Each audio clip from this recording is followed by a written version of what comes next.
Today, we are pleased to welcome Ben Hutt, CEO and Managing Director of Janus Electric Holdings, ASX code JNS. Janus Electric is focused on electrifying heavy vehicles through diesel to electric conversions, battery swap systems, and energy services. Following its 2024 to 2025 restructure and rebrand from Renew Energy, the company has entered a key phase focused on execution and scale.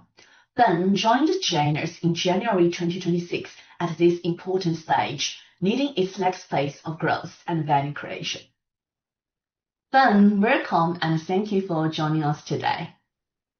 Thanks for having me, Hannah. It's a pleasure to be here. You joined Janus Electric earning recently. What convinced you to take on the CEO role at this time? I grew up in a trucking family in England, and when I went to Janus and visited the factory and started meeting with our customers, I felt this real belief that all of these large trucks should be electric. And I can see the operational proof we have at Janus is that we've had trucks converted, driving around in Australia in lots of different use cases for 3 years. We're happy customers. And there are hundreds of thousands of these trucks in Australia and millions of them in other jurisdictions around the world. And I think Janus is uniquely placed to help those fleets to electric. And we have the technology and the track record to demonstrate that we can do that. That's great. In your first 2 weeks, you conducted a full business review. What were the key insights? The first 2 weeks were so good because I got to meet the team, see the factory, inspect the equipment, speak to customers and prospects. And it really validated that we are facing a very significant opportunity, and that with focus on execution and discipline and the pathway to manufacturing repeatedly and at scale, we have a very good opportunity to enable dealers or people running fleets of trucks around the world to really convert trucks to electric and deploy batteries as a service at scale. In your letter to shareholders, I remembered that you highlighted a gap between operational success and commercial execution. How will you address this as the company moves forward? Yeah, I think it's a natural life cycle of a business, really, rather than a gap. I think Janus has done 6 years of research and development, 3 years of operating these assets in the field and innovating around the core technology and the software and the hardware.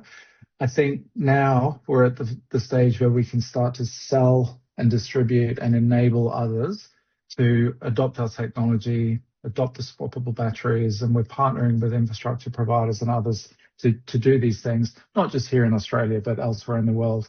And I think there's a very high degree of alignment in the energy transition between customers who want to be zero emissions, capital allocators and investors who want to fund the transition, and also governments and government policy around the world. And so I think it's the sort of perfect opportunity to bring those things together and focus on execution. Janus technology is proven in real fleet with early operator interest. How will you turn this into sustainable commercial results? I believe very much that building businesses and partnering with customers in different geographies and enabling them to achieve the outcomes that they want.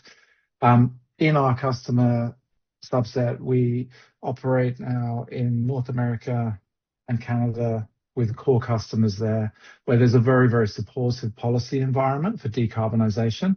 And so that's a natural focus for us to enable our dealers and our customers there to adopt our technology rapidly. Simultaneously, we're working closely with our customers in Australia and elsewhere in the world to really focus on enabling these networks of dealers to adopt our technology, convert trucks for us and for their customers, and partner very closely with government and infrastructure investors to deploy charging infrastructure where it makes sense. You have spoken about improving sales and go-to-market discipline. What does better execution look like in practice? I think selling anything at scale involves a very disciplined, rigorous execution focus around brand, marketing, product packaging.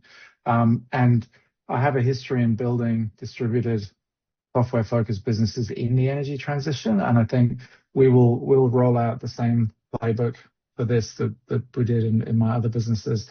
I think the global opportunity, particularly in places like Canada and North America, has been very well validated in the last 3 months.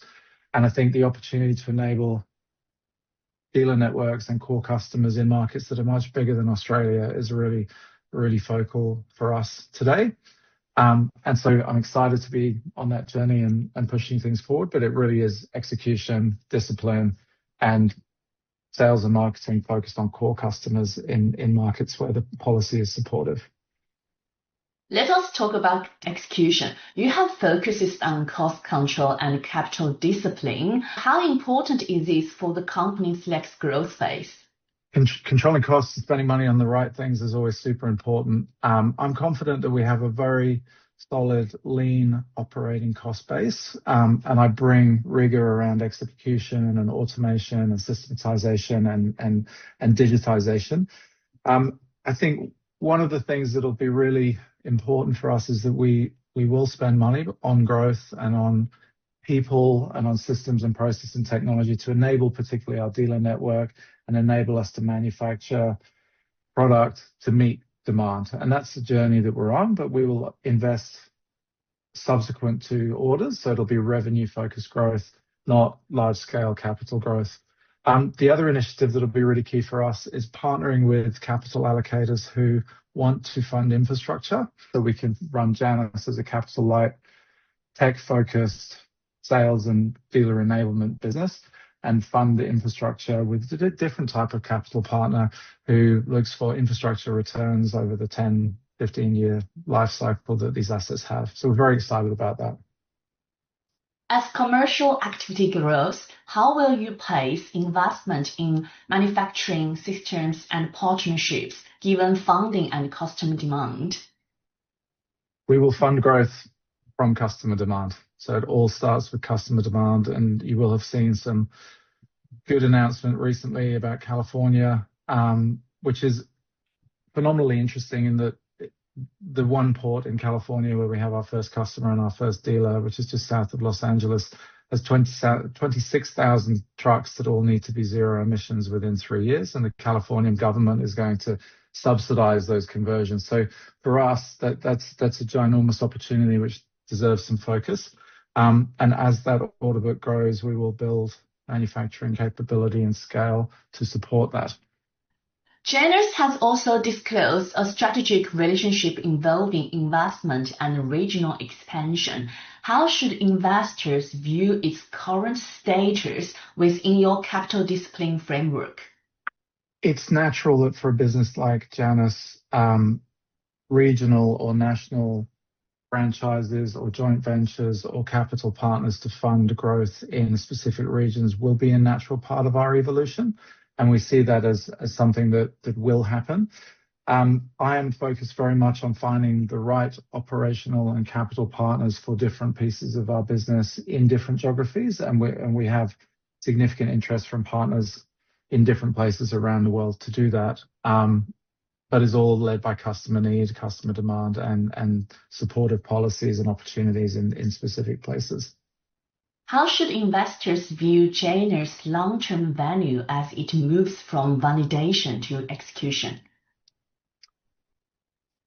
The energy transition is real and structural and long-term, and some countries move faster than others. And I think heavy transport is one of the most hard to decarbonize sectors in industry globally. So we're seeing policy leadership in California and in Canada that really demonstrates how important it is to decarbonize those industries. And we think other countries will follow. In Australia, there's a lot of focus on decarbonizing the electricity sector at the moment. What will come next, we believe, is heavy transport.